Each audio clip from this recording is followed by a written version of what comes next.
மாண்புமிகு அமைச்சர் பெருமக்களே, மாண்புமிகு சட்டமன்ற உறுப்பினர்களே, 17வது தமிழ்நாடு சட்டப்பேரவையின் உறுப்பினர்களால் தேர்ந்தெடுக்க பெற்று வரலாறு சிறப்புமிக்க பேரவையின் முதல் கூட்டத்திற்கு வருகை புரிந்திருக்கும் உங்கள் அனைவரையும் என்னுடைய வணக்கத்தையும் முதலில் தெரிவித்துக் கொண்டு உங்கள் அனைவரையும் பெருமகிழ்ச்சியுடன் வரவேற்கின்றேன்.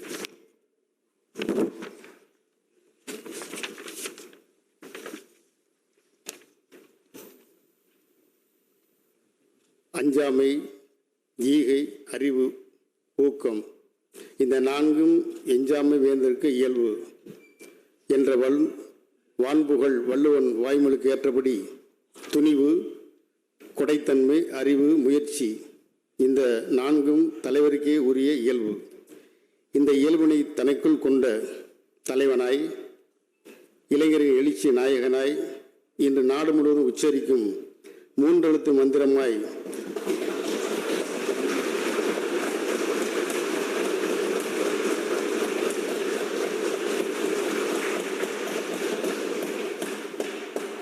தமிழ்நாட்டு மக்களுக்கு உழைக்கும் இயந்திரமாய் தன்னை மாற்றிக்கொண்ட முதலமைச்சர் அவர்களை வணங்கி வாழ்த்துகிறேன்.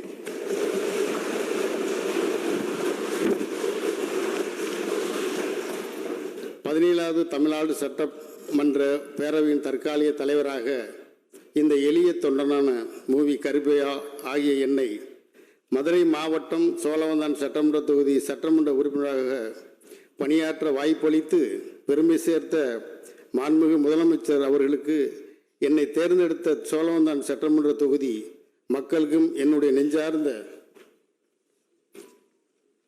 நன்றியை தெரிவித்துக் கொள்கிறேன். வரலாறு சிறப்புமிக்க இந்த பேரவையின் தற்காலிக தலைவராக என்னை பரிந்துரைத்த மாண்புமிகு முதலமைச்சர் அவர்களுக்கும்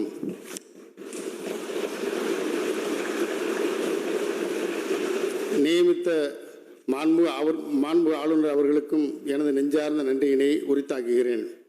எண்ணற்ற தடைகள் எதிர்வந்த இடர்கள் அனைத்தையும் தவிடுபொடியாக்கி, இன்னல்கள் பல நேர்ந்தாலும் இடையூறுகள் பல ஏற்படுத்தினாலும் அனைத்தையும் தனியே எதிர்கொண்டு தவிடுபொடியாக்கி தகத்தெறிந்து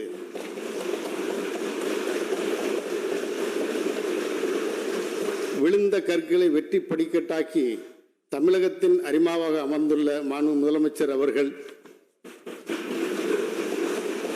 மாற்றத்தை கொண்டு வருவதற்கு அரசியல் இயக்கத்தின் குரல் ஓங்கி ஒலித்ததோடு நின்றுவிடக்கூடாது, நலன் சார்ந்த செயல் திட்டங்களை முன்னெடுத்து செயல்பட வேண்டும். அத்தகைய முன்னெடுப்புக்கு அஸ்திவரமாய் இருக்கும் கொள்கைகள் தீர்க்கதனமாக இருந்தால் வேண்டும் எனும் கொள்கையை கொண்டு சமூக நீதி, சமத்துவம் மற்றும் சகோதரத்துடன் கூடிய கொள்கை வழி அரசியல் சமரசமற்ற மக்கள் மனநிலையை மாநில நலன்கள் அடிப்படையாக கொண்ட நிலத்தன்மை கொண்ட கொள்கைகளை அடிப்படையாக வகுத்து பகுத்தறி பகலவன் தந்தை பெரியார், பெருந்தலைவர் காமராஜர், சட்ட மாமேதை டாக்டர் அண்ணல் அம்பேத்கர்,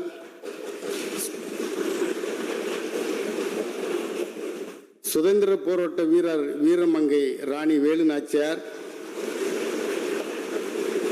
மக்கள் சேவர் அஞ்சலை அம்மாள் என கொள்கை தலைவர்களின் வழி நின்று செயலாற்ற முனைந்துள்ள மாண்புமிகு முதலமைச்சர் பாசமிகு வெற்றி தலைவர் அவர்களுக்கு என்னுடைய வாழ்த்துக்களை மீண்டும் தெரிவித்துக் கொள்கிறேன். பொதுமக்களால் தேர்ந்தெடுக்கப்பட்டு அவர்களின் பிரதிநிதிகளாக பெருமைமிக்க இப்பேரவையிலே அமர்ந்து தமிழ் மக்களுக்கு தொண்டாற்றும் மிக பெருமை பொறுப்பினை ஏற்று நாம் வந்துள்ளோம். உறுப்பினர்கள் இதனை கருத்தில் கொண்டு பேரவையின் பணியாற்ற வேண்டியது நமது கடமை என்பதை அனைவரும் ஏற்றுக்கொள்வீர்கள் என்று நான் நம்புகிறேன். பேரவைக்கு உறுப்பினர்களது தேர்ந்தெடுக்கப்பட்டுள்ள நாம் இப்பேரவையின் அலுவலர்கள் ஏற்று நடத்துவதற்கு முன் இந்திய அரசியலமைப்பு சட்டத்தின்படி அதற்குரிய உறுதிமொழியை எடுத்துக்கொள்ள வேண்டும்.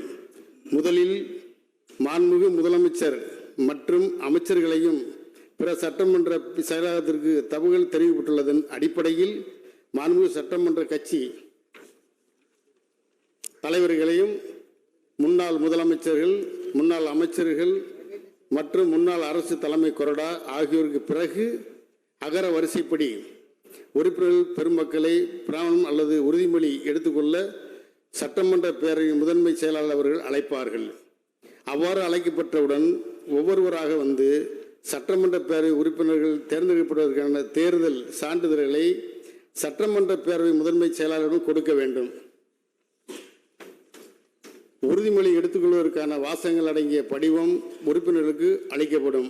அதில் உளமாற உறுதியுறுகிறேன் என்றும் கடவுளறிய உறுதியுறுகிறேன் என்றும் 2 வாசகங்கள் இருக்கும். உறுப்பினர்கள் அவரவர் விருப்பப்படி ஏதாவது ஒரு முறையில் உறுதிமொழி எடுத்துக்கொள்ளலாம். மேலும் இப்படிவம் தமிழ் மற்றும் ஆங்கிலத்தில் ஆகிய 2 மொழிகளில் இருக்கும். மாண்புமிகு உறுப்பினர்கள் தம் விருப்பப்படி தமிழ் அல்லது ஆங்கிலத்தில் உறுதிமொழி எடுத்துக்கொள்ளலாம். உறுதிமொழி எடுத்துக்கொள்ளும் போது படிவத்தில் உள்ள வாசகங்களை மட்டுமே படிக்க வேண்டும். அதை கூட்டவோ குறைக்கவோ கூடாது. உறுதிமொழி எடுத்துக்கொண்ட பின் உறுப்பினர்கள் அந்த படிவத்தில் கையெழுத்திட்டு பேரவை முதன்மை செயலாளரிடம் கொடுக்க வேண்டும். அதற்கு பிறகு உறுப்பினர் பதிவேட்டில் கையொப்பமிடுதல் வேண்டும். இந்திய அரசியலமைப்பு சட்டத்தின்படி எடுக்கப்பட வேண்டிய உறுதிமொழியை நான் ஏற்கனவே 10/5/2026 அன்று மாண்புமிகு ஆளுநர் அவர்கள் முன்னிலையில் எடுத்துக்கொண்டு விட்டதால் இப்போது நான் முதலில் உறுப்பினர் பதிவேட்டில் விதிகளில் குறிப்பிட்டுள்ளபடி பேரவை முதன்மை செயலாளர் முன்னிலையில் கையெழுப்பமிடுகிறேன்.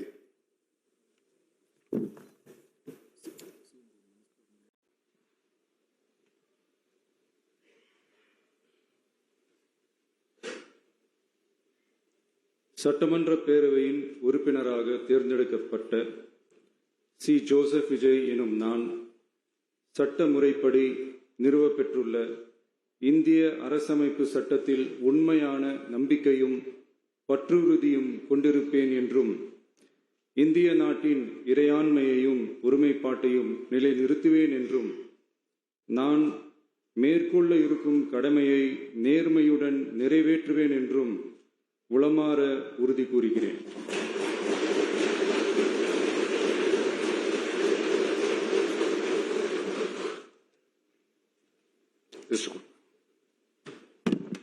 This